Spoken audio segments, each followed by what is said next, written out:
São. Ok, então, mais uma vez, boa tarde a todos. Já fizemos nossas considerações iniciais, né? E hoje a gente está encerrando.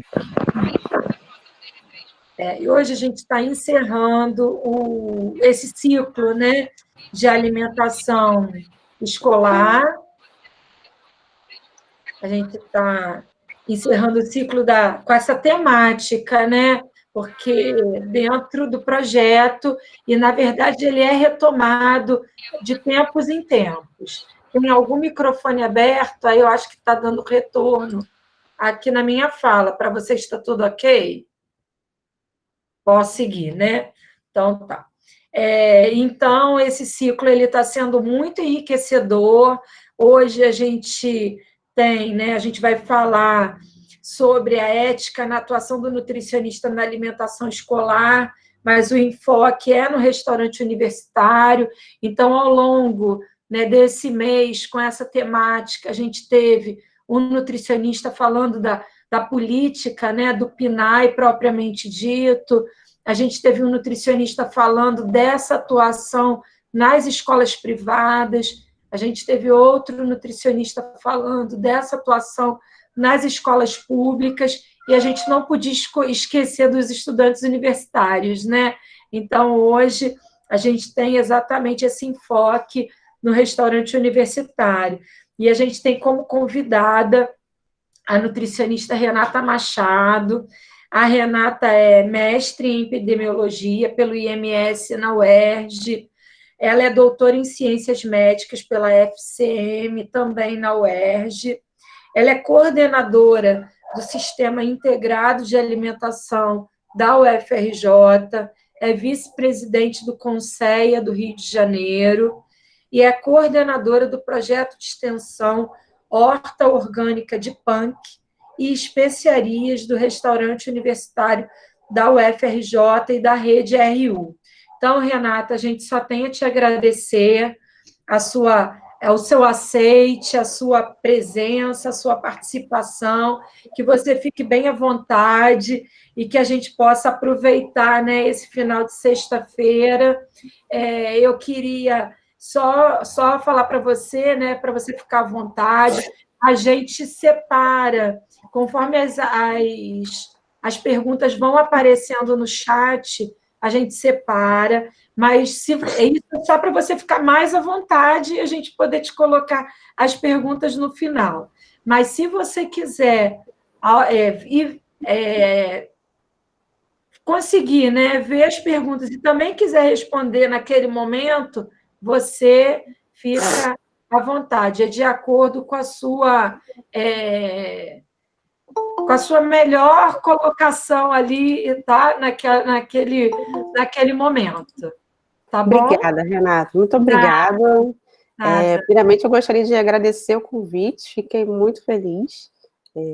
Considero a Unirio a minha segunda casa, me formei pela Unirio, assim, mora no meu coração, então aceitei prontamente o convite, fiquei muito feliz. Para mim é uma alegria estar aqui com vocês agora. Obrigada mesmo. Que bom. E a ideia... A gente aqui está muito feliz com você, tá? Aqui com a gente. Eu vou fechar o meu microfone e a minha câmera para diminuir as intercorrências que às vezes acontecem. Tá ótimo. E a qualquer momento, enquanto eu estiver falando, conversando, se quiser me interromper, também fica à vontade. Se estiver trocando uma ideia, não tem problema nenhum, tá? Então, eu vou começar falando um pouco da minha história, assim, até... Hoje a gente vai falar numa vertente um pouco diferente da alimentação escolar, que é nos restaurantes universitários, né? A gente vai ver que tem algumas características especiais, digamos assim, né? Tem algumas peculiaridades dessa área, e eu vou tentar compartilhar um pouco com vocês algumas questões, alguns dilemas éticos que podem surgir nesse período, mas eu tive toda uma trajetória para chegar até ali, né? E eu acho que a nossa história diz muito. E eu gosto um pouco de contar a minha história, porque eu transitei por diversos campos da nutrição, né? Então, eu acho legal, assim, principalmente para quem está começando, ver o quanto os diversos campos da nutrição dialogam muito, né? Assim, uma área conversa muito com a outra, né? E, assim, quando a gente está para se formar, é engraçado que a gente passa de estudante para desempregado, né? É um momento, assim, meio meio crítico, mas eu queria dizer, assim, que eu passei, assim, já me formei em 1996, né, eu já tenho uma estrada aí de carreira. E todos os lugares que eu passei, assim, eu me formei pela Unirio, em nenhum momento eu me senti, assim, despreparada. O que a gente estuda, o tanto de coisa que era muita matéria, muita dedicação, mas, assim, eu queria dizer, assim, que vale a pena, assim. Nas diferentes instantes que eu passei, eu sempre tive uma base, assim, por onde me guiar, né. Isso foi muito importante na minha formação, assim. Eu nunca senti, eu transitei por várias áreas da nutrição e sempre me senti capaz, né? Porque às vezes o nutricionista fica com dúvida, vou seguir essa ou outra área, enfim. A nossa formação é generalista e eu posso dizer que a formação do Unirio foi muito completa, assim, foi muito sólida a minha formação.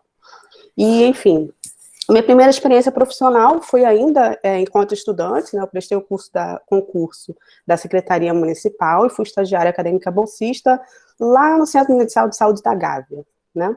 Na época eu trabalhava com a Sheila Rosenberg e com a Suzete Marcolan, que eram os nutricionistas de lá, que eram minhas orientadoras, e assim, foi uma experiência inicial antes de entrar na vida profissional propriamente dita, assim, muito impactante, né? A gente já se depara com algumas questões que a gente leva para a vida, né? Na época, ainda não tinha essa questão de programas sociais de renda, ainda não tinha a Bolsa Família, ainda não tinha esse tipo de programa. Na época tinha, por exemplo, lá no posto, um programa chamado o Programa do Leite, que a gente distribuía para as crianças lá, né? Mas tinha os critérios muito rígidos, então era só para as crianças que estavam realmente desnutridas, poucos irmãos e tal. E aí já era algo que, assim, me sensibilizava bastante, que você via uma criança que estava extremamente desnutrida, e ela só tinha direito àquelas X latas de leite, e ela tinha 10 irmãos, e a gente sabia que ela tomava o leite diluído, porque a mãe tinha que dar para a família inteira, né, e a gente não podia furar o protocolo, tinha um protocolo que tinha uma quantidade específica para cada família, e tinham regras a ser seguidas, né. Mas já são questões no dia a dia que surgem desde muito cedo, que a gente tem que parar e refletir, né. Aí, enfim, aí me formei, tudo, né, cessou essa etapa, e aí, num primeiro momento, eu fui trabalhar. Na época, a gente ainda não tinha esse acesso todo à internet, como é hoje, o modo de procurar emprego era um pouco diferente. Eu não tinha, assim, QI, como eu comecei a falar, quem indica, não tinha nada disso, e entrei no mercado de trabalho com a cara e com a coragem. Na época, a gente mandava currículo, tinha um anúncio de jornal e tal, e foi assim que eu segui, que eu comecei. E, assim, fiz entrevista, gostaram de mim e comecei trabalhando no spa. Trabalhei durante muitos anos num spa em Itaipava. E lá era muito interessante porque a gente fazia tudo, né? Só tinha eu. Então, eu tinha toda a parte da alimentação, que era extremamente específica, toda a parte de produção, de qualidade, toda a parte da cozinha e a parte clínica. Fazia todo o atendimento nutricional de toda a clientela. E ali eu vivia os dois mundos, né? Da alimentação coletiva e da clínica o tempo inteiro, caminhando muito junto, porque era eu e eu. Foi uma experiência muito bacana, e ao mesmo tempo também também trabalhava em casas geriátricas, também era nutricionista de casa geriátrica, e tinha essa mesma característica. Então eu comecei por esse caminho, né, dialogando nas áreas de alimentação coletiva e da clínica. Mas eu confesso para vocês que a clínica nunca foi a minha área, eu sempre fui muito mais feliz na alimentação coletiva. E aí fiquei muito tempo no spa, era um ambiente muito agradável, um local que eu gostava muito, mas depois de um tempo eu senti falta de voltar a estudar, né? E aí eu comecei a pensar em fazer pós-graduação, e aí foi o meu primeiro contato com a FRJ, fiz o curso de especialização em intervenções nutricionais e saúde coletiva, mas eu queria fazer mestrado e doutorado, né? E aí também uma decisão muito difícil, que foi pedir demissão para fazer doutorado. Felizmente eu ainda fui aprovada entre os melhores, e aí consegui a bolsa, né, no Instituto de Medicina Social da UERJ, na época, e, enfim, só não comecei também a fazer doutorado lá, mas tive que parar, porque eu casei, fui morar em Salvador durante um tempo, e aí fiquei um tempo cursando na UFBA, e quando retornei, concluí na UERJ, né. E aí, desse tempo, eu fiquei fazendo concurso público, né, para voltar ao mercado de trabalho, já tinha concluído essa parte de graduação e pós-graduação, e passei num concurso para a Universidade Rural, primeiramente, né. Eu fiz todo o projeto de implantação no restaurante universitário de lá, enfim, estava tudo certinho já, E aí eu pedi transferência para a UFRJ e vim para a UFRJ. Quando eu cheguei na UFRJ, já existia o sistema de alimentação. Eu consigo passar o slide ou alguém passa para mim? Próximo, por favor. Obrigada. Quando eu cheguei na UFRJ, existia o sistema de alimentação, na época era coordenado pela professora Lúcia Andrade, né, que me acolheu, e eu passei a compor esse sistema. De lá para cá, isso já tem uns 12 anos, já teve algumas alterações. No começo, a gente ficava no Instituto de Nutrição da UFRJ, né? Hoje não. Hoje nós ficamos na gestão, na reitoria da UFRJ, na Reitoria de Gestão e Governança. Somos ligados direto à reitoria, né? Por quê? Qual era a grande dificuldade? Que nós atendemos a universidade inteira, né? A universidade inteira. Então, a gente tinha que lidar com diferentes campi, a gente tinha que lidar com unidades muito dispersas, com serviços diferentes e tal, que não estavam relacionados com um instituto, mas com todos os institutos da universidade, né? E aí houve um consenso interno lá, e nós passamos a compor a gestão. O que isso é interessante? Porque na maioria das universidades, os restaurantes universitários estão vinculados à assistência estudantil. O recurso vem do PNAES, e na UFRJ, não. A alimentação na UFRJ é o segundo maior contrato da universidade, perde para vigilância e limpeza, né? Acho que é vigilância, que é o maior. O segundo maior contrato é o de alimentação, e com recurso geral da universidade, né? Então, é uma escolha da gestão oferecer alimentação aos seus estudantes, assim, não é somente com o recurso do PNAES. Então, a gente tem uma diferença que a gente atende a toda a comunidade universitária. Então, qual é a diferença? O subsídio da universidade. Os alunos pagam somente R$2, e os alunos que têm situação de vulnerabilidade, que a Pró-Reitoria da Ciência Estudantil faz a seleção, não pagam, são bolsistas, né? E os demais pagam o valor integral da licitação. A gente funciona nesse sentido. Nós trabalhamos atualmente somos 6 restaurantes universitários. Eu estou falando de um sistema de trabalho pré-Covid, né? Que com a pandemia, depois não, a pandemia não acabou. Com a pandemia, nós fechamos a maioria dos restaurantes universitários. Na verdade, tivemos que fechar todos no primeiro período inicial, né? Que tinha uma ordem de fechar todos os restaurantes. E aí nós fazíamos refeição transportada, entregando nos locais, porque não podia abrir os restaurantes. E hoje estamos em funcionamento, em razão da pandemia, com o restaurante universitário central. Mas em tempos de volta às aulas, somos 6 restaurantes, 3 no campinho do Fundão, 3 externos, um no centro da cidade, um na Praia Vermelha e outro no município de Duque de Caxias. E, além disso, dentro da nossa equipe, nós também somos responsáveis pela alimentação do Colégio de Aplicação da UFRJ, pela Escola de Educação Infantil, que é a creche, que agora também faz parte do CAP, eles se juntaram, e pela alimentação dos alunos da residência estudantil.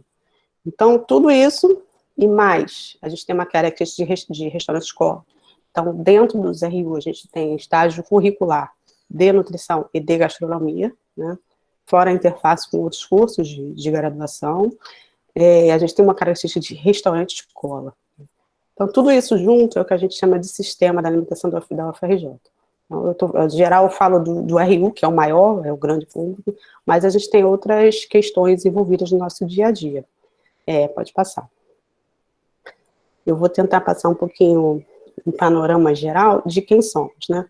Então, no nosso dia a dia, assim, estando, por exemplo, no RU Central, nos gestores universitários, com quem que a gente tem que lidar, né? Quem é que vai trocar com a gente? Que o pessoal da gerência de projetos chama de stakeholders, o pessoal da administração chama assim. Então, nós temos um serviço que não é próprio, a gente trabalha com esse sistema de terceirização, e que a gente faz uma licitação e tem uma empresa terceirizada que exerce esse trabalho de oferecer refeição, né? Mas aí vai dizer, é o trabalho da empresa? Não, não é. A gente tem um documento que a gente chama de termo de referência. Nesse termo de referência, a gente descreve detalhadamente como a gente quer que seja o serviço, qual vai ser o serviço ofertado, né? E aí as empresas leem esse edital e dizem se estão de acordo e o valor que elas vão cumprir. E aí esse é o valor da licitação. Então, é um serviço terceirizado, Mas o que eu quero dizer é que é um padrão de alimentação da equipe técnica da UFRJ. Nós temos uma equipe relativamente grande, mas é que somos muitas unidades, a gente acaba se dividindo, né? Temos 15 nutricionistas, temos 2 técnicos de nutrição e 4 técnicos administrativos da UFRJ trabalhando. Fora as equipes de terceirizadas, que no contrato anterior, pré-pandemia, eram 217 pessoas trabalhando, e aí você inclui copeira, auxiliar de serviço geral, 10 nutricionistas, mais uma equipe grande da empresa, né? A gente tem empresa de vigilância, que a gente tem unidades próprias e não próprias, mas a gente tem patrimônio da UFRJ, que precisa, né, enfim, estar de olho. É bom falar porque, assim, a empresa de vigilância é para o patrimônio, não é para pessoas, né?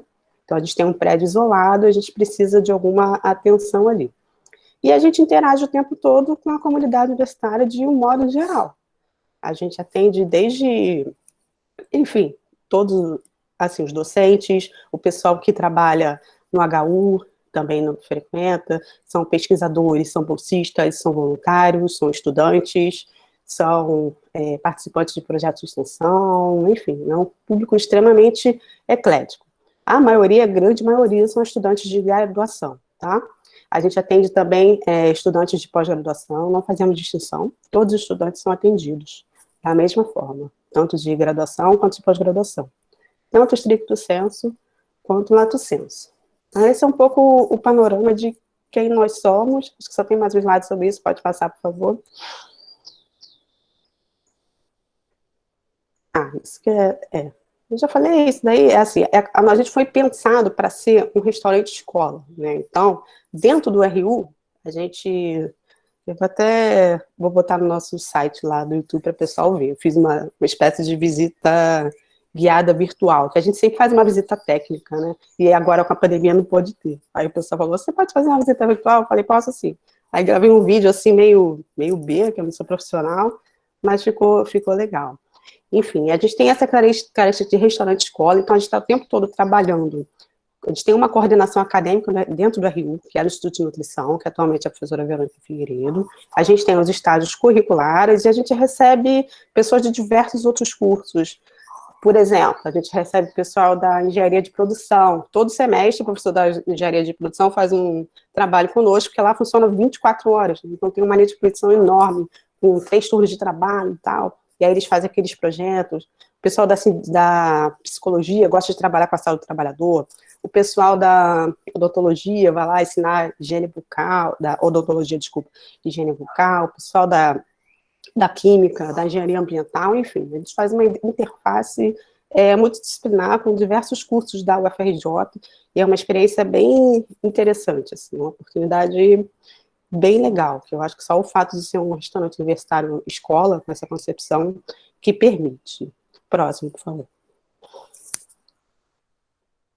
Aí são só algumas fotos, pode passar rápido, mostrando como é por dentro, tem um balcão de distribuição, fila, em geral temos filas gigantescas, assim, na porta da RU, e aí pode parar um pouquinho. Aí o restaurante do CT, é engraçado que o pessoal tem diferenças entre os restaurantes, a gente tem diferença até, se observa, de quantitativo de refeição.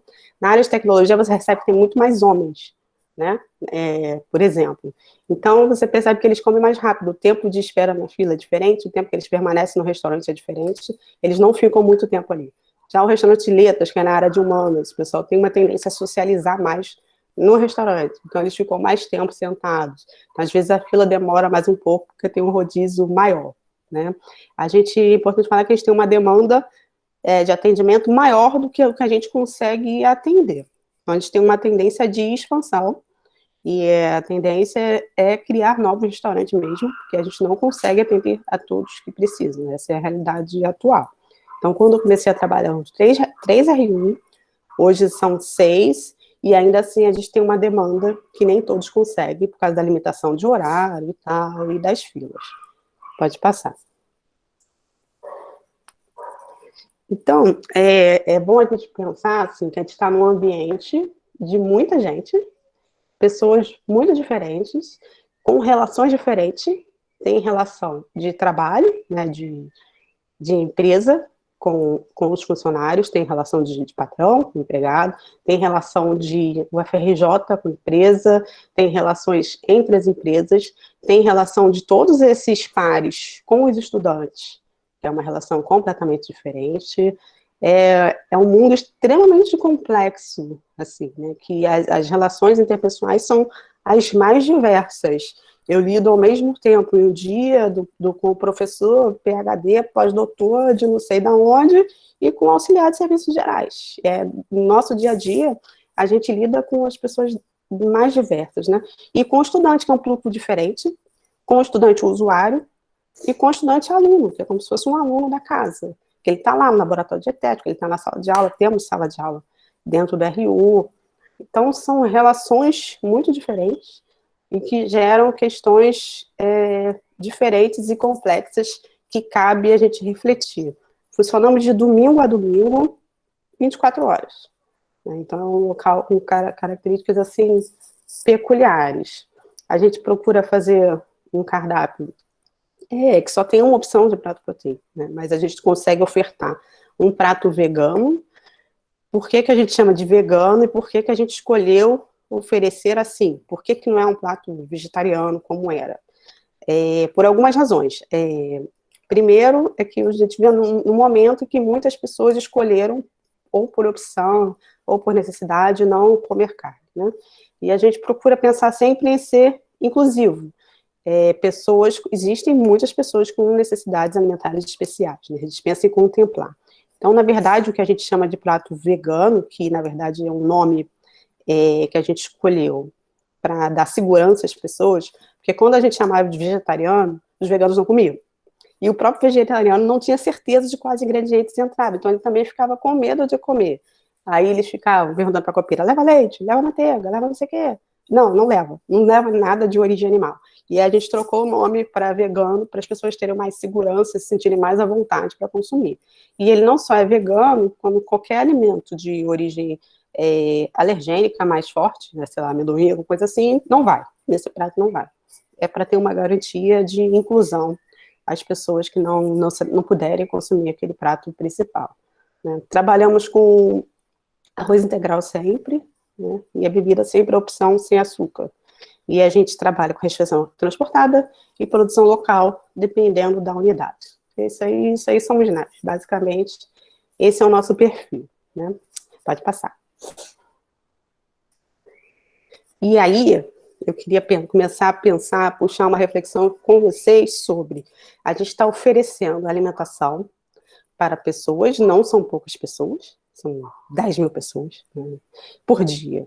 Então, quando eu acordo de manhã, eu sei da responsabilidade do meu trabalho. A quantidade de pessoas que vão ser afetadas pelo que eu estou fazendo, né? E a gente tem que pensar sempre no conceito do direito humano à alimentação adequada. A alimentação é um direito constitucional, né? O artigo 6º da Constituição fala em alimentação. E, enfim, não é um favor, é um direito.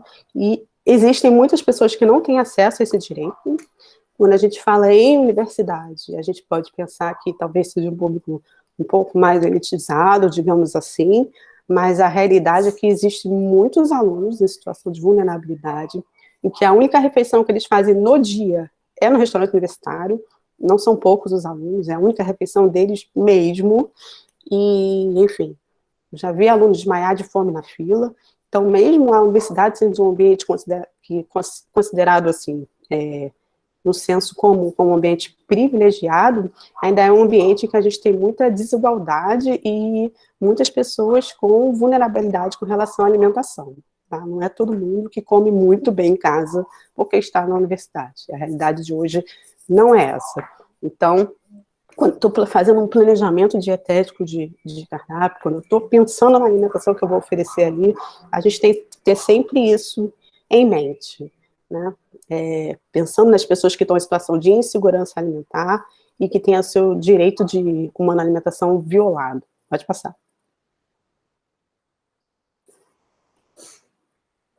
Próximo, por favor. Isso. E aí, eu vou pensar em algumas coisas que a gente, se você pensar, você encontra no ambiente de universitário, né, do restaurante universitário. E aí, a ideia é pensar o que você vai fazer sobre isso. ou se você não vai fazer nada, né? Como você vai se comportar em relação a esses fatos que são da vida, né? A gente tem, todo mundo tem direito a uma alimentação saudável, acessível, de qualidade, quantidade suficiente, de modo permanente. E acontece assim para todo mundo? Não, né? Mas apesar de ser um direito de todos. E elas devem ser baseadas em práticas alimentares promotoras da saúde. Então, é ético pensar que enquanto eu vou fazer um planejamento dietético do meu cardápio, por exemplo, eu não vou pensar em promoção da saúde, eu não vou pensar em promover alimentação saudável, eu só vou contar calorias, só vou ver, por exemplo, o valor da refeição, eu só vou tentar atender ao gosto do cliente. Qual é o meu objetivo? O que eu vou fazer e cada movimento que eu dou tem um impacto, sabe? Não vai passar em branco, digamos assim. Vai atingir 10 mil pessoas, pelo menos, num dia, né? Tudo é extremamente pensado e discutido. A gente gosta muito de um trabalho em equipe, né? Eu não tenho uma pessoa que faz um cardápio, eu tenho uma equipe de planejamento dietético. E ele é debatido com a FRJ, com a empresa, com alunos, com estudantes, né? Eu quero ter um aluno formado que ele saiba fazer isso. Então, eu preciso passar por essa etapa também. Então, assim, a gente não menospreza as coisas, a gente não faz as coisas de qualquer maneira, a gente não deixa as coisas ao acaso. A gente faz tudo isso planejado, porque a gente sabe o impacto disso na vida das pessoas. Pode passar o próximo, por favor. Então, por exemplo, quando eu falei que eu tenho lá o meu termo de referência, que eu destrinchei todo o meu planejamento lá. E eu sei que agrotóxicos faz melhor saúde, eu sei que veneno faz mais saúde, eu sei que alimento agroecológico promove o desenvolvimento do meio ambiente ao meu redor. Eu sei de tudo isso. Então, seria assim, digamos assim, ético ignorar esse saber que eu tenho? O que a gente faz? Não, a gente pensa, poxa, a gente pode ajudar esses alimentos agroecológicos, os nossos produtores agroecológicos de alguma maneira. Como assim? Garantindo que pelo menos 30% dos nossos alimentos sejam de origem agroecológica, né? A gente está beneficiando o agricultor, a gente está promovendo desenvolvimento local, né? Então, são escolhas que nós fazemos e, assim, que devem ser refletidas, né? Se a gente pode usar um alimento agroecológico orgânico, nem sempre a gente consegue, mas o agroecológico sim, né? Em alguns momentos, a gente conseguiu usar 100% dos nossos hortifruti, por exemplo, todos de origem agroecológica. Infelizmente, trocou a empresa, trocou de fornecedores, não conseguem mais 100%, mas a gente consegue um percentual bem elevado. Eu diria que uns 50% a gente consegue. Né? Enfim, fazer essa reflexão na alimentação coletiva é fundamental. Né? Às vezes as pessoas têm algum preconceito com trabalhar em cozinha, alimentação coletiva. Vou dizer para vocês, é um lugar assim, extremamente estimulante de trabalhar. Nunca, todos os dias é a mesma coisa, e tem sempre coisas boas que a gente pode fazer e pensar no outro e fazer o bem para o outro. Próximo, por favor. Aqui eu coloquei para a gente pensar o que a gente usa quando está pensando na alimentação dos nossos usuários. A gente pensa na saúde deles, pensa se a gente tem um alto índice de obesidade, se as pessoas estão sedentárias, pensa assim. Né? Então, se a gente faz uma alimentação que a gente não faz fritura, por exemplo, isso é uma escolha nossa, se a gente só usa doces, por exemplo, no máximo uma vez por semana, tem a ver com isso, né? Da garantia da segurança da saúde e alimentar dessas pessoas. A gente sabe que estão num cenário de obesidade altíssimo no Brasil, saíram os novos dados aí, do PNAD, da POF, que nos deixam mentir, e a gente pensa nisso sim, né, e a gente faz escolhas em que, por exemplo, a gente escolhe não fazer fritura, né, são escolhas que a gente faz, pensando nisso. Pode passar, próximo, por favor. A gente, é interessante pensar, assim, na questão da publicidade, inclusive dentro dos RUs. Uma das coisas que a gente faz é que é proibido qualquer tipo de propaganda, inclusive da empresa terceirizada que ganhou a licitação, tá? Ela não pode botar um banner com o nome da empresa dela lá, ela não pode ter um prato com o nome dela lá. Por quê? Tudo que entra no nosso restaurante universitário, não imaginar, na cabeça das pessoas tem a nossa chancela, né? Tem a nossa chancela. Então, por que que eu vou estar chancelando um produto, uma empresa privada, né? Então, a gente entende que existe um conflito de interesses, né? Então, a gente não permite qualquer tipo de propaganda no interior dos RUs, nem deles, nem divulgação de marca, nada disso. Eventualmente, alguma empresa chega lá procurando. Qual é o local que reúne mais gente na universidade? Acho que é a fila do RU, sem dúvida, né? Aí chega lá, não sei se eu falo a marca, não sei se eu falo, não vou falar não. Chegou lá uma empresa de um energético, dessas bem famosas que faz as pessoas voarem, né? Ela queria botar um stand lá na porta, distribuir para todo mundo, e veio pedir a nossa autorização. Não vou autorizar, não posso autorizar, né? Primeiro que, enfim, fazer pagando de graça, não ganho nada com isso, e é um produto, enfim, industrializado, processado, por que que eu vou oferecer aquilo para o meu estudante com a chancela nossa, na nossa fila, né? Assim como o banco nos procura, enfim. Diversas instituições privadas nos procuram, assim, com atrativos diferentes, assim, brindes, esse tipo de coisa, e a gente sempre tem a preocupação de conflito de interesses e de não permitir nada que seja de iniciativa privada nas dependências nos nossos restaurantes. E aqui tem o exemplo nas fotos, a questão da publicidade infantil, do McDonald's, enfim, mas a indústria de alimentos toda caminha nesse sentido, não é só para crianças, os jovens também são muito vulneráveis, uma outra linguagem, de uma outra forma, mas também acontece. E como a gente também tem alimentação nas escolas, no CAP, né, aí a gente segue a mesma linha, a mesma diretriz com relação à publicidade. A gente tem uma responsabilidade social, enfim. Então, a gente defende que não tenhamos conflito de interesses, né? Próximo, por favor.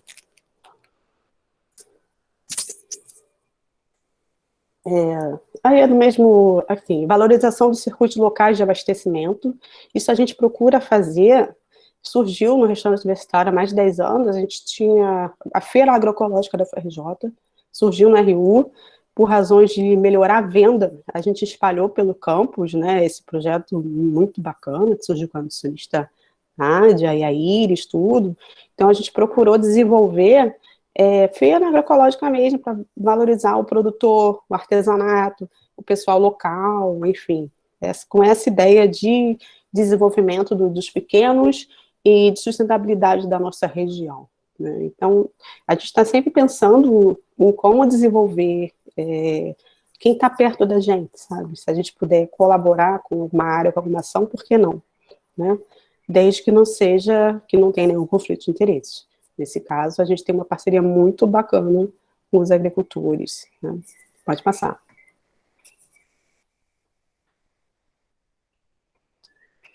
E, assim, com a biodiversidade e o manejo sustentável é uma das principais garantias de soberania e de SAM, né? A gente praticamente só tem milho transgênico no mercado, as nossas sementes foram praticamente todas dominadas pelas grandes empresas, como Monsanto e outras por aí, e a gente perdeu um pouco da nossa biodiversidade, né?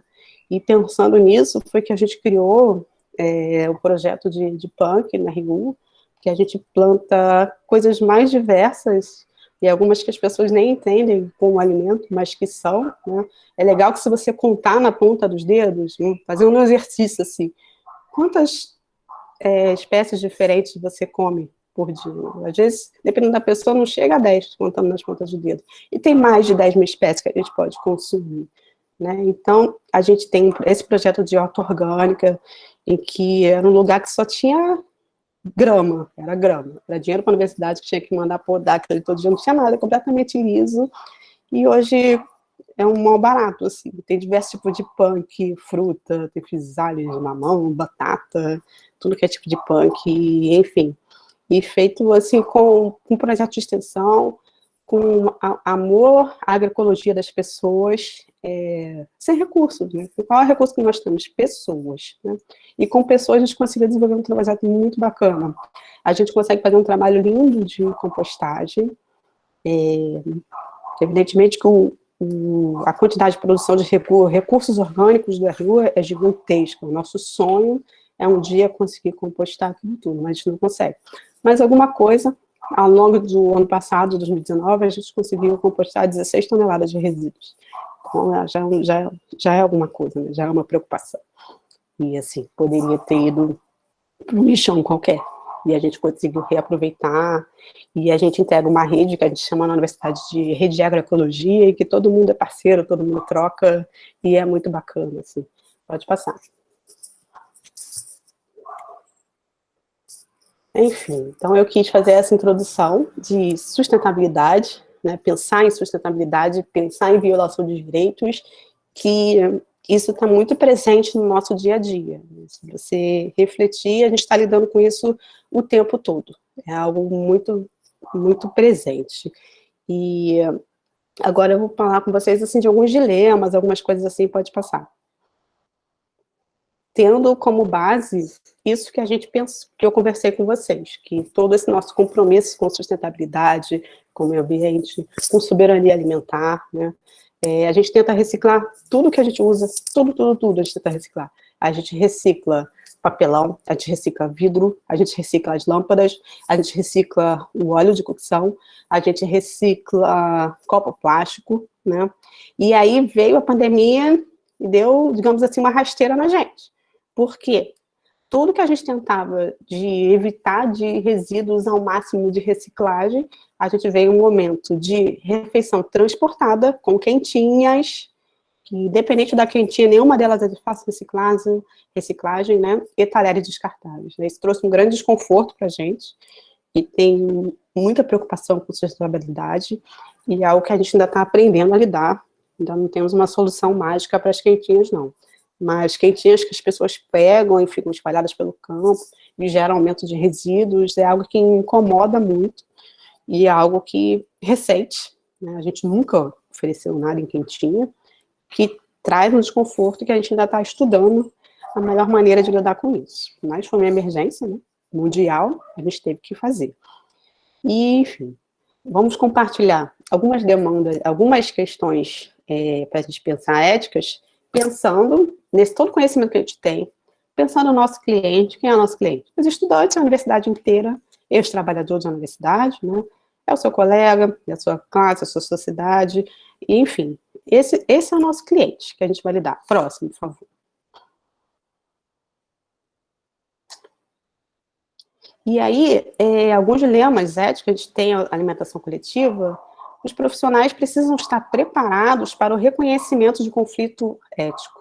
Né? Se você não tem uma base teórica, se você não estudou, se você não refletiu, as coisas passam batidas, né? A gente pode ser até iludido, a gente precisa ter um pensamento crítico e aonde isso vai levar a gente, né? Um senso de responsabilidade, né? E eu também acho que a gente tem uma obrigação moral ao tomar as decisões, com base nesse conhecimento que a gente tem. E eu acho que assim, o curso de nutrição dá todos esses instrumentos para a gente, né? É só a gente colocar a mão na massa e utilizar. Né? Então, essa obrigação moral que, assim, eu sinto, eu acho que todo mundo devia ter de pensar no melhor a fazer com tudo isso que a gente sabe que acontece. Né? Próximo, por favor. Um outro desafio ético que eu queria falar, assim, primeiro, é a postura profissional na relação com o cliente, né? Existem maneiras e maneiras de lidar com as pessoas, né? E, enfim, a gente tem que saber com quem está falando e, assim, dar todo o respeito e atenção, e o respeito em todos os sentidos, não só na forma de falar, né? Mas sabendo que você está fazendo o seu melhor, que você está entregando o melhor trabalho, a melhor comida que você poderia fazer. Tudo isso é respeito, né? E, assim, é como eu gostaria de ser tratado. E, enfim, isso é fundamental. Vou dar um exemplo que é mais grosseiro, digamos assim. A gente tem licitação e a gente troca de empresa periodicamente, né? É sempre um processo público, impessoal, a gente não escolhe a empresa que vai trabalhar conosco. A gente diz o que a gente quer e fazemos uma licitação. No ano passado, ganhei uma empresa que acabou ficando só 2 meses conosco. Por quê? Porque tudo isso que eu estou falando aqui, a gente via completamente diferente. Ganhou uma empresa que, assim, o nosso contrato, como eu falei, é o segundo lá na universidade, um contrato milionário, né, dado o grande volume de refeições, então a empresa ficou interessada. Mas era uma empresa que a lógica dela era fazer comida para presídio. Eu não sei se vocês já viram, já tiveram a oportunidade de ver, mas um dos pré-requisitos que nós colocamos na licitação foi fazer visita técnica e aprovar a empresa, né? E aí fomos lá, era uma empresa, na Avenida Brasil, chegando lá, eles estavam lá preparando a comida do presídio. E, enfim, eu não sei nem explicar, não dá nem para colocar em palavras o que eu vi lá.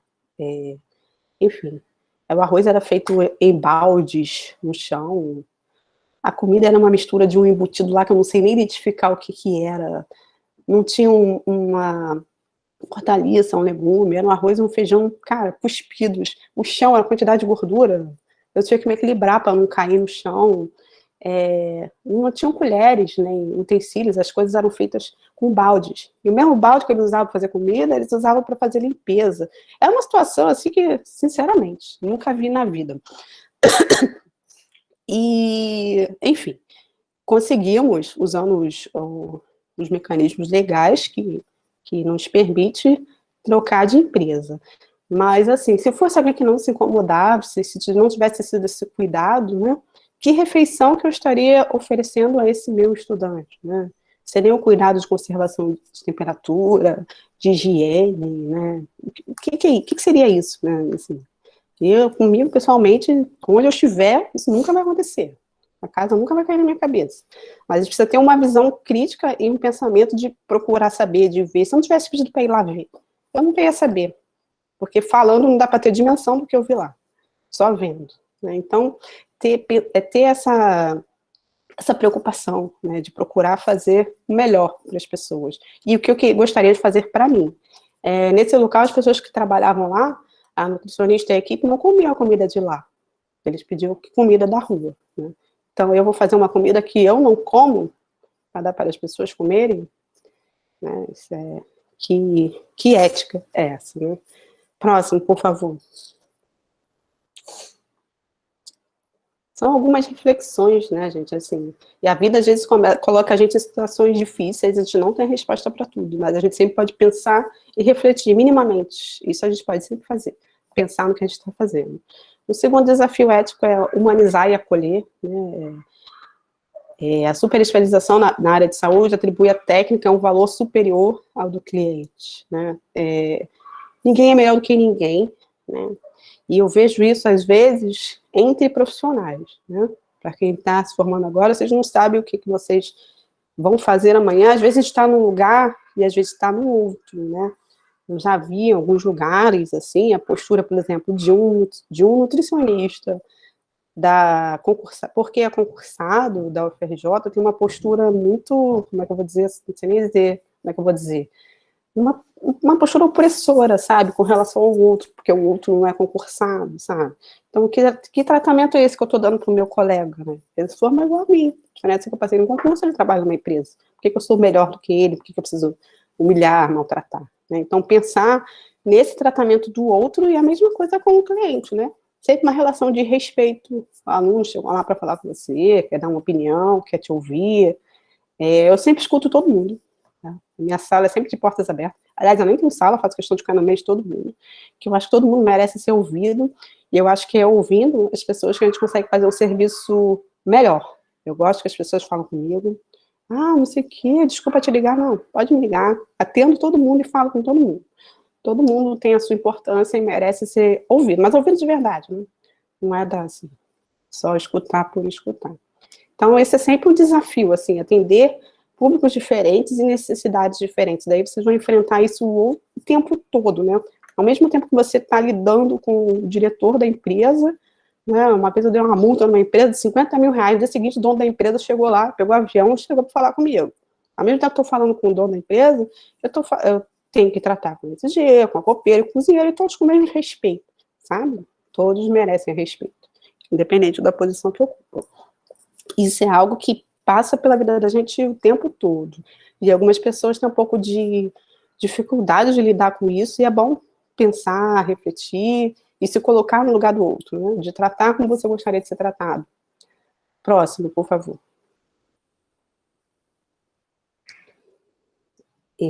Terceiro desafio ético, o esclarecimento. Isso é uma coisa importante também. Para que a pessoa possa consentir uma intervenção, é preciso que ela esteja suficientemente informada. Em geral, volta e meia, eu recebo muita pedido de participação em pesquisa. Por quê? Porque eu tenho um público muito grande, tem muitos dados, né? Então, é muito comum ter pedido para participação em pesquisa.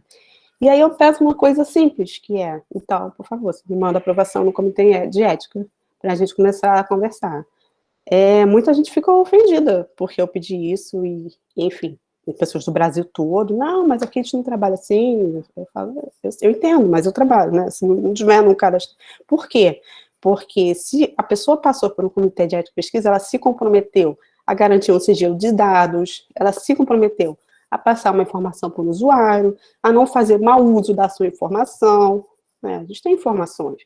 E, enfim, a gente tem muitos refletores ligados para a gente, tudo que acontece na UFRJ, no dia seguinte está no jornal, né? Então eu tenho preocupação com o uso dos meus dados, eu preciso que seja um uso ético, né? E tem uma instância que trata disso, que é o Comitê de Ética em Pesquisa. Então isso é uma exigência nossa interna, e que não é todo mundo que compreende, não é todo mundo que faz. Tá? Ainda tem muita gente fazendo pesquisa sem passar pelo comitê de ética. É algo que eu recebo recorrentemente, de forma recorrente. Enfim, e ouvir, né? Ouvir tanto as pessoas quanto os usuários, e uma preocupação com a sua imagem, não só da instituição. Eu aqui, Renata, eu tenho consciência que eu não estou falando por mim, né? Eu tenho um cargo hoje, que é de coordenação do sistema de alimentação, né? Digo que eu sou coordenadora, eu estou coordenadora, que é cargo vem e vai, né? Mas eu tenho um compromisso. Todas as vezes que eu falo, eu estou representando a minha instituição, né? Sempre eu estou representando a minha instituição. Então eu tenho que ter um cuidado, sim, né? Porque eu não estou falando só em meu nome. São 60 mil alunos, 30 mil profissionais da UFRJ, né? Então eu tenho um nome a zelar. Então eu estou falando em nome de tudo isso. Então a gente tem que ter sempre essa preocupação de preservar a sua imagem pessoal, enquanto pessoa, né, e da sua instituição. Próximo, por favor. Um quarto de desafio ético é privacidade e sigilo, né, sigilo das informações obtidas. A gente tem muita preocupação com sigilo de várias maneiras, inclusive de dados. Olha só, a gente nutricionista tem que lidar com dados, né? O nutricionista lida com as coisas mais diversas, mas a gente lida com os dados das pessoas, sim. A gente tem uma necessidade de controle de acesso, e aí implantamos um controle de acesso eletrônico, né? Que a gente tem um banco de dados ali, mas tem e não tem. Por quê? Quando a gente montou esse sistema de controle de acesso, começou lá no Centro de Tecnologia, no CT. O CT é um dos restaurantes menores que a gente tem um público muito grande, e tinham filas gigantescas. E aí o pessoal de lá ficava muito chateado, disse assim, poxa, aqui é o maior centro de tecnologia do país, o mais avançado, não é possível que a gente não possa fazer nada para evitar essa fila. E aí o decano, à época, lá chamou umas pessoas lá especializadas nisso para montar um sistema de controle de acesso ao restaurante e de fila, né? E uma das grandes preocupações que o pessoal da TI tinha era não ter os dados das pessoas. A gente sofre ataque de hacker diário na UFRJ, né? Se você conversa com o pessoal da TI, eles vão falar, a gente sofre muito ataque. Nosso Facebook já foi hackeado, a gente já foi hackeado algumas vezes. Então, como é que eu vou pegar um banco de dados que tem informação de toda a universidade, toda mesmo, estudantes e professores, técnico administrativo, todo mundo, banco de dados de todo mundo, que é o SICA, no UFRJ, e vou gerenciar isso? Eu tinha muito receio, porque eu sei que a gente está sujeito a ataques externos, né? E aí eles bolaram uma forma de que a gente digita o número do CPF, não é código do aluno, nem CIAP, porque todo mundo tem CPF, e aí ele acessa e diz se é aluno ou servidor, mas ele não pega esse dado, né? Então a gente não armazena dado de ninguém.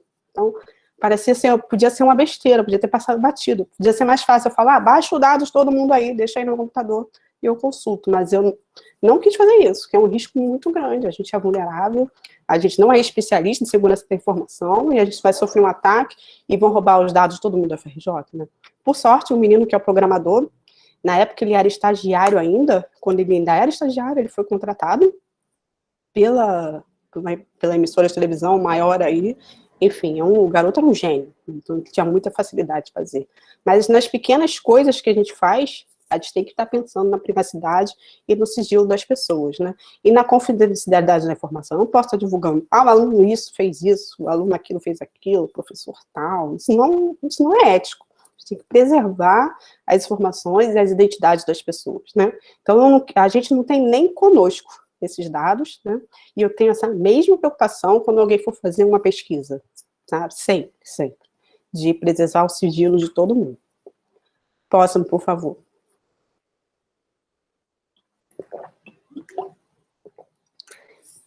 O quinto desafio ético, que eu falo, é a importância do registro. Tem um ditado antigo, que a minha avó falava, que eu repito de vez em quando, que é, palavra o vento leva, né? O pessoal diz que eu gosto de falar um ditado que ninguém conhece. Mas palavra o vento leva, acho que a pessoa ainda conhece. Mas é do tempo da minha avó. Então, assim, não pode ter nada de boca, sabe? Porque isso com o tempo vai passando, a memória leva embora, eu esqueço. Então, precisa estar tudo registrado e documentado, né? Por quê? Porque as coisas que a gente faz têm implicações futuras, né? Às vezes eu preciso avaliar um serviço, vai acontecer um problema lá na frente, eu preciso voltar para avaliar, e aí as pessoas vão me cobrar e vão perguntar, e eu vou dizer, não tenho. Enfim, não é bom, nem para sua imagem, nem para a qualidade do seu serviço, né? Então, a gente tem até, eu admito, uma quantidade excessiva de registros.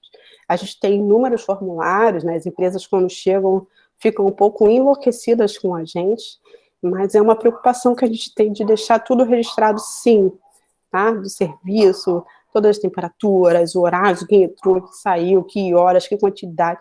A gente tem inúmeros formulários de registro, né? Porque é algo que a gente considera fundamental para a nossa proteção, enquanto profissional, né? Se alguém for falar alguma coisa lá na frente, eu fiz isso, não aconteceu não, olha aqui, tá aqui, foi assim, foi assado, né? E tá ali escrito e tá registrado. E, assim, o procedimento que a gente faz de forma corriqueira inclusive, independente desses protocolos que a gente tem, que são inúmeros, a gente tem um livro à mão mesmo, de registro, que a gente anota tudo que acontece durante o dia, e alguém na empresa dá ciência ao final do dia ou no dia seguinte, né? Então, a gente tem farta documentação de tudo que a gente faz. E isso dá muita segurança a gente enquanto trabalho, né? Isso daí protege o seu trabalho e protege a sua equipe. Às vezes é chato, às vezes dá trabalho sim, mas eu diria que é algo importantíssimo. Vale a pena investir em registros. Próximo, por favor.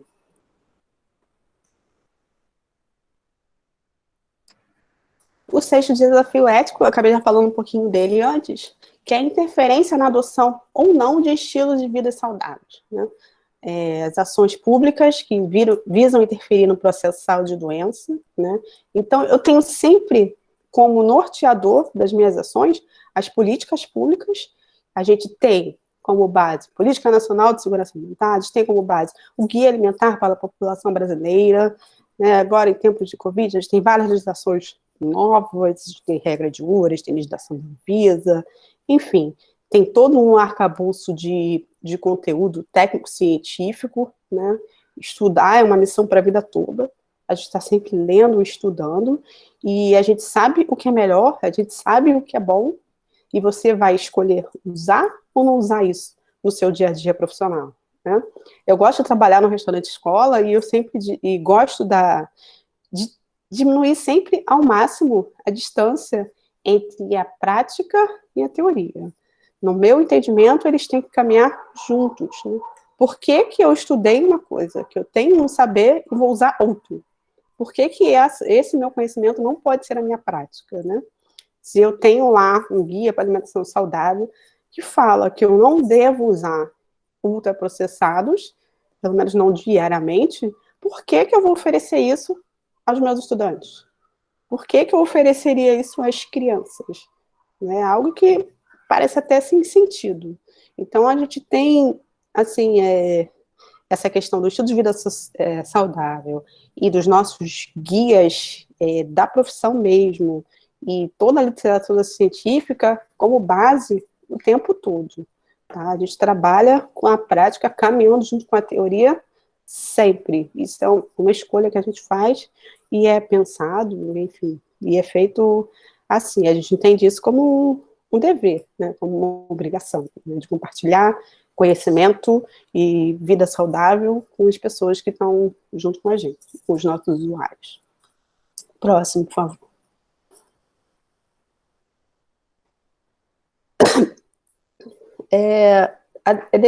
Quando a adoção de estilo de vida saudável pode prejudicar a vida da pessoa, é um dever do Estado proteger a coletividade, né? Eu não sou Estado, não tenho poder de Estado, mas eu entendo que é uma obrigação moral minha fazer isso, né? É um direito constitucional ter uma alimentação de qualidade. Eu entendo que é uma obrigação moral, enquanto profissional, promover isso. Então, a gente tem uma série de ações, que é a vacinação, gado, uso de EPI, é proibido fumar, vacinação, temos o guia da alimentação saudável, enfim, a gente tem uma série de medidas que a gente pode usar como medidas protetivas, e por que nós não vamos usar? Né? Vamos, não tem um porquê não. Mas para a gente fazer, a gente precisa estudar e ter isso como um arcabouço teórico dentro da nossa cabeça, para a gente poder refletir e fazer escolhas, né? E pensar que escolhas positivas, né? Próximo, por favor.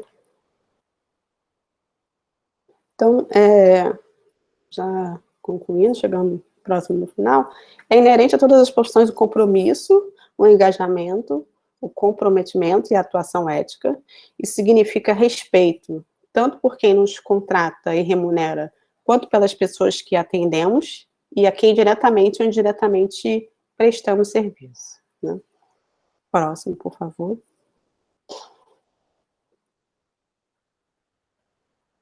Então, ao assumir compromissos profissionais e assinar contratos de trabalho, não apenas nos comprometemos com os nossos chefes, patrões, os clientes, pacientes ou alunos. Temos a partir de um compromisso muito maior com cada um de nós mesmos e com a nossa profissão que abraçamos, né? Eu amo a minha profissão, eu adoro a nutrição, que a nutrição, ela permite a gente viajar por, enfim, os mais diferentes campos, lidar com pessoas e promover uma vida melhor para as pessoas, enfim. E eu acho que quem escolheu essa área tem um pouquinho disso dentro de si, pode passar.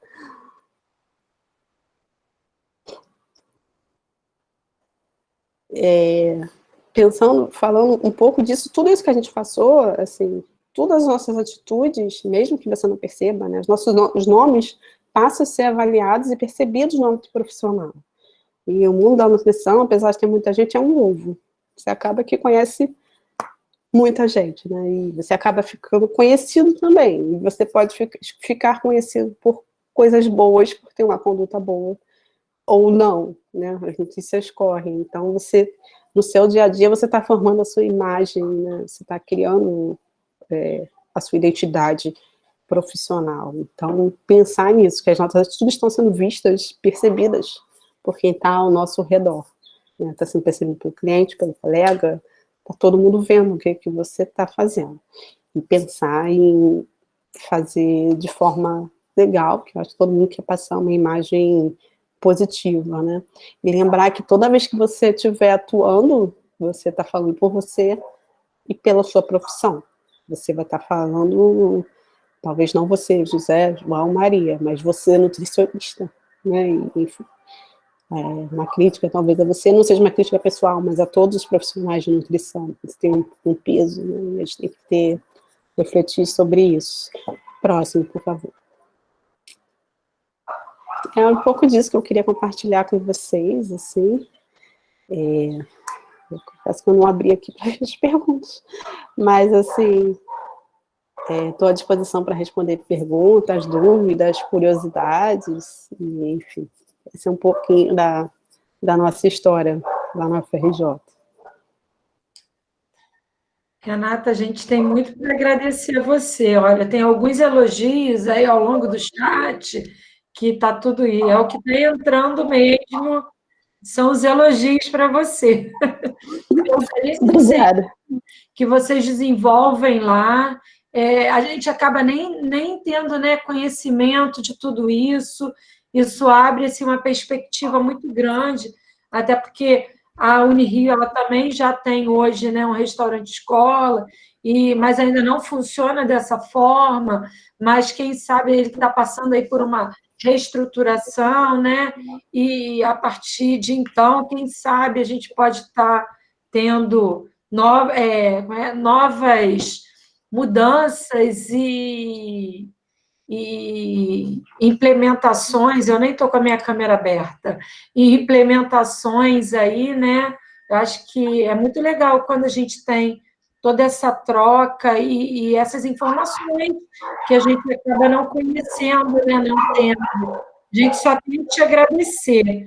Eu tenho umas perguntas aqui, estou procurando aqui me enviar, que a menina me enviou, que a Isabela me enviou. Espera aí que eu estou... Achei. Espera aí. Achei.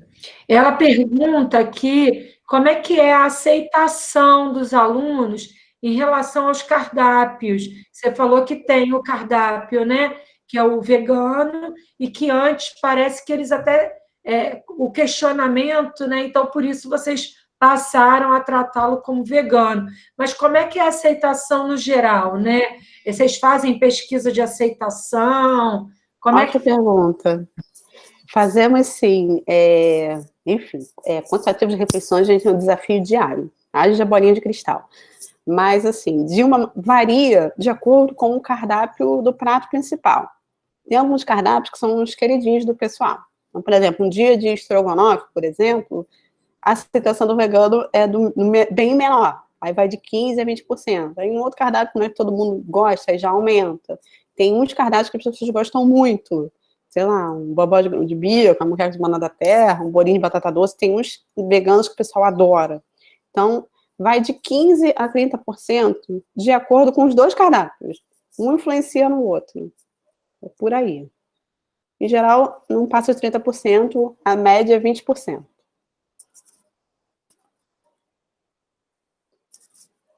Ficou sem sol. Peraí, tem outra aqui. Como é que é feita a fiscalização? Apesar de você ter falado dessa relação, né, ética, inclusive, mas há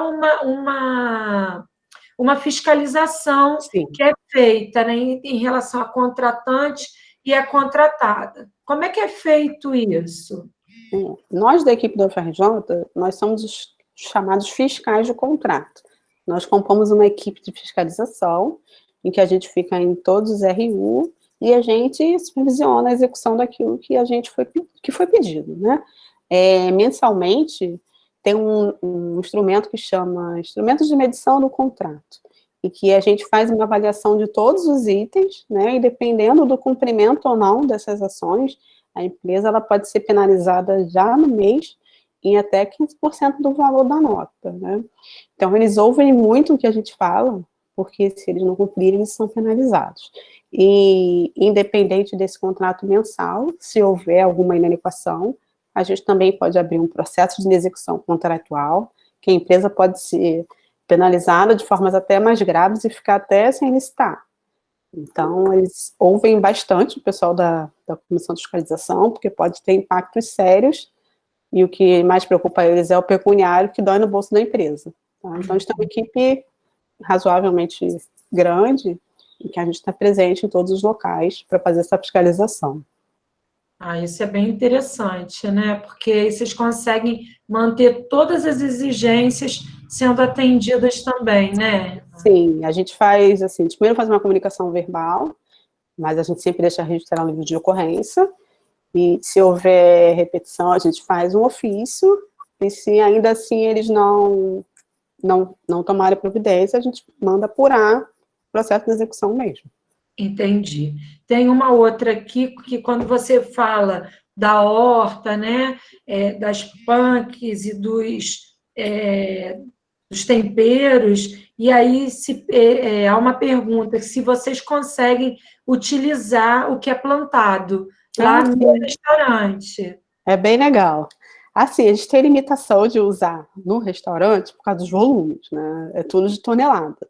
Mas algumas coisas a gente consegue. Por exemplo, principalmente no prato vegano, que ele, como é só 30%, é um volume menor.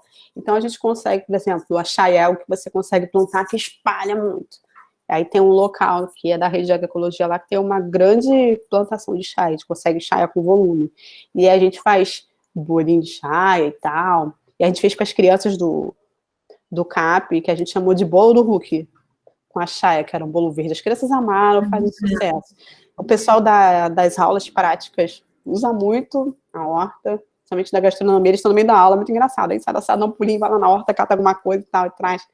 É bacana. A gente não consegue usar muito, porque os nossos volumes são surreais, são muito grandes. Mas a gente consegue incorporar, principalmente no vegano, eventualmente, a gente consegue fazer algumas coisas para as crianças e consegue usar nas aulas. Principalmente o pessoal da gastronomia, é bem bacana, é bem legal. É legal, e integra, né, também, sim, né? Tem uma outra pergunta aqui em relação às sobras. Então, de acordo com o planejamento, vocês acabam tendo muita sobra? É dentro da expectativa de vocês? E o que vocês fazem com essa sobra?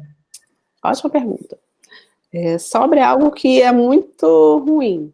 Assim, enfim, sobrar, jogar comida fora no dia de hoje é algo que dói no coração de qualquer um, né? Então, a gente tenta trabalhar para ter o mínimo de sobra possível.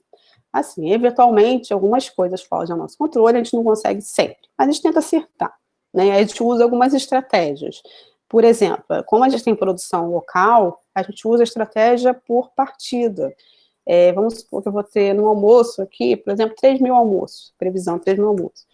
A gente faz a metade, faz 1.500 e vai observar, a gente faz contagem de fila, tempo de passagem na fila, o tempo de refeição, a gente faz todos esses cálculos, a gente acompanha ao longo da refeição, se a gente vê que o movimento caiu, a gente segura a produção, e se a gente vê que o movimento aumentou, a gente aumenta a produção, né? Então, a gente consegue fazer um controle que é não fazer tudo de uma vez, fazer o que a gente chama de produção por partida, dá uma segurança maior para a gente. A gente não prepara toda a comida do almoço de uma vez e espera o que vai acontecer. A gente faz parte de 50% a 70%, acompanha durante a refeição e no final, vai controlando isso, que aí eu tenho um mínimo de sobras. Por quê? Algumas coisas interferem que você não tem controle nenhum. Por exemplo, choveu. O cara não quer ficar na fila na chuva. E aí, enfim, o seu planejamento vai pro buraco. Às vezes, ela diz uma semana, um dia de prova de diversos professores, que você nem sabia. O cara faz a prova e vai embora, ele para almoçar, sabe? Tem algumas coisas que fogem ao nosso controle, às vezes você não percebe, só vê depois. Então, a gente precisa ter uma margem. O fato de ter produção no local, assim, ajuda bastante a trabalhar isso. E uma coisa que a gente conseguiu também, que diminuiu as sobras, foi que antes todas as preparações eram porcionadas. A copeira que colocava o prato. E a gente conseguiu liberar, por exemplo, o arroz e o feijão, pelo menos. As pessoas se servem de arroz e feijão. E com isso a gente teve uma economia de 30%. Né? Foi bem interessante. E a gente fica preocupado agora como vai ser a volta pós-Covid, né? Que agora a gente está com quentinha bem pronta. Mas e na volta? Que tem todas as restrições com relação ao self-service, a gente fica com todas essas preocupações na cabeça. Além de atender de forma segura, de ser sustentável, né? Eu imagino. Mas, olha, assim, eu não tenho mais perguntas aqui, mas eu tenho certeza que por todos os elogios, agradecimentos pelas suas respostas aí, o belíssimo trabalho, né, que vocês desenvolvem lá, e eu acho que, assim, acaba despertando na gente muito interesse, né? Eu sou suspeita de falar porque eu amo a alimentação de coletividade. Então, então eu sou suspeita por aí, mas ainda mais associada a esse lado, né? Tem esse olhar da preocupação com esses estudantes, que não são crianças, que são adultos, que são jovens, né? Mas que estão ali nesse processo, nessa instituição de ensino. Então, é daí que foi o nosso interesse em ter alguém falando sobre o restaurante universitário, né? E que com esse olhar. Então, todas essas preocupações, né, que existe por trás de um restaurante universitário. Renata, eu não tenho mais a Isabela, que é quem fica aí meio que administrando o chat, eu não tenho mais nenhuma pergunta. eu tenho realmente são elogios para você, as pessoas dizendo que aprendeu muito, que foi ótimo, que está de parabéns. Então, eu acho que a gente encerrou essa temática, né, da alimentação escolar, sextando mesmo, né, com chave de ouro. Então, eu acho que foi tudo muito bom, tudo maravilhoso. A gente realmente só tem a te agradecer. Alguém quer fazer mais alguma pergunta? Essa é a hora. Apesar de ter o contato da Renata, né? Aí, o e-mail, tudo isso. A gravação vai ficar disponibilizada no canal do projeto no YouTube. E qualquer dúvida pode entrar em contato pelo Instagram, pelo e-mail, né, pelo Facebook do projeto também, tá? Eu quero só reforçar que o formulário ele já está disponível no chat, para que todos possam preencher, porque aí a gente consegue ter o retorno, né, de todo mundo em relação ao que gostaria de ouvir mais, né, e também para estar recebendo a sua declaração por e-mail. Renata, a gente tem uma vou pedir, Letícia, só um minutinho, não coloca ainda não. Vou pedir você tirar, daqui a pouco você coloca. Porque a gente, na verdade, esse projeto ele é presencial, ele foi pensado, né, de forma presencial. E aí, com a pandemia, a gente precisou se reinventar. Então, por isso que a gente está no mês de outubro, que seria trabalhado no primeiro semestre a alimentação escolar, e no mês de novembro, que seria trabalhado no segundo semestre, o vegetarianismo e veganismo. Mas no final de todas as palestras, a gente se reúne e faz uma foto para o Instagram. Ah, legal. E aí, na verdade, como a gente não pode se reunir, eu peço para que quem se sinta à vontade, né, abra suas câmeras, para que a gente possa fazer uma foto e postar da mesma forma, né? A gente não vai estar juntinho, mas a gente vai estar em sentimento juntinho, né? Então, quem se sentir à vontade, por favor, para abrir as câmeras. Vou ver aqui com as minhas assistentes maravilhosas, quem vai fazer agora aqui a nossa foto. E aí a gente sente um pouquinho mais próximo, né? Que a gente fica tão distante. Espera aí, vamos ver. Quem vai agora? Eu acho que a gente já está liberado. Vou pedir só para as minhas assistentes aí fazerem a foto e minhas colaboradoras, né? Fazerem a foto e me avisarem que está tudo ok. Estamos preparados.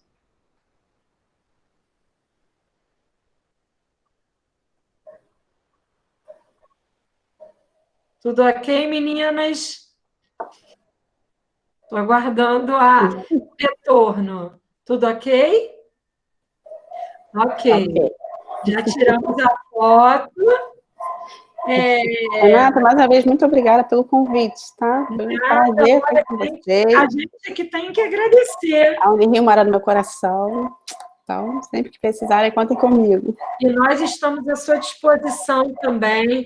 Eu quero agradecer a todos, né, por esse mês que passamos juntos. Alguém postou, deixa eu ver aqui quem foi que postou. Deixa eu tentar voltar aqui um pouquinho. A Fabiana, vou sentir falta, né, das sextas-feiras. Não precisa sentir muita falta. A gente só vai ter uma sexta-feira de descanso, que é a semana que vem. Aí, Letícia, pode colocar lá. A gente já está disponibilizando o Save the Date de novembro. Em novembro, a gente está trabalhando com a temática do vegetarianismo e veganismo. Então, a gente vai ter 3 sextas-feiras de novembro e uma de dezembro, porque o dia 20 de novembro é feriado, né? Então, a gente optou por não usar esse dia para atividade. Então, a gente já tem aí o nosso Save the Date. Eu quero agradecer imensamente a Lúcia França, ela está aí, saiu na foto, a Rosana, a Joana, e a você, Renata, por participarem, contribuírem, né? A Lúcia, brilhantemente, né, com a experiência de vocês, e é bem isso mesmo, falar desse processo, dessa trajetória, até onde, né, vocês estão trabalhando, que é a temática, né, e todas as problemáticas que a gente pode ter, toda a prática e experiência que vocês têm. Então, a gente só tem a agradecer, né, imensamente a vocês. E o nosso Save the Date está aí, todos ficam convidados a participarem com a gente a partir do dia 6, e a gente já vai estar pensando aí que seja presencial, que seja de forma remota, a gente no ano que vem vai continuar com outra temática. Tá bom, gente? Muito obrigada. Boa sexta-feira. Beijo, pessoal. Obrigada. Beijo.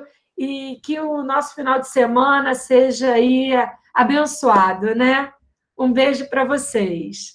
Muito obrigada. Tchau.